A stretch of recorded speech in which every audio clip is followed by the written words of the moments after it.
पर अगर मेरे पुरखों ने, मेरे बापजादाओं ने धर्म के लिए, इस्लाम के लिए, हमारे दीन के लिए कुछ दे ही दी है प्रॉपर्टियां, तो वो धर्म के लिए ही इस्तेमाल होगी। यह सरकार क्या चाहती है? यह सरकार मुसलमानों को अपना दुश्मन समझती है। भाई साफ लफ्जों में कहूं ना, कब्रिस्तान कहां से लाओगे?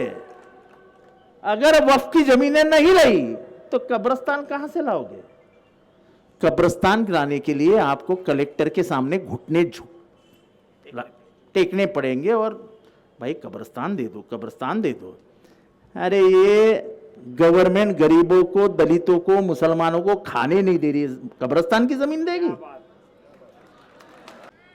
जिस तरीके से वकालत, यानी वो चीफ क्या हो, सुप्रीम कोर्ट में जो बहस चल रही थी, मुझे मालूम नहीं कितने लोगों ने सुनी, लेकिन संजय खन्ना से, जो chief justice his lordship justice Khanna थे, उनसे जिस तरीके से हमारे सॉलिसिटर जनरल तुषार मेहता बात कर रहे थे, कितने लोगों ने सुना था?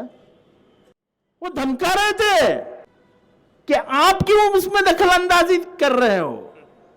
अरे भाई, संविधान में प्रावधान है, अगर लोकसभा में कोई बिल पास होता है तो उसका जुडिशियल रिव्यू करने का काम इस देश का सुप्रीम कोर्ट कर सकता है।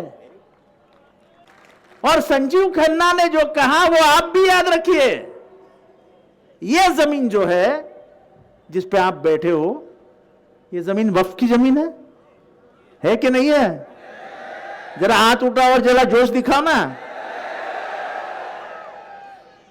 यह मल्लिक अंबर की जमाने से है।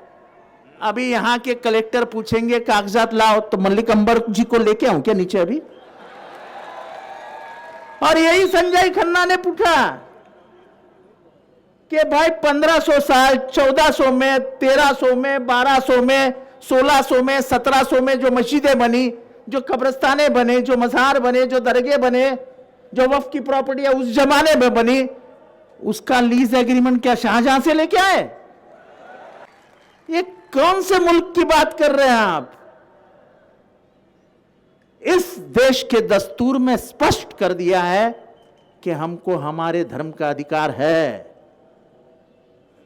बात यह है कि मेरे घर में क्या करना चाहिए ये मैं तय करूंगा ना। आप कौन होते तय करने वाले?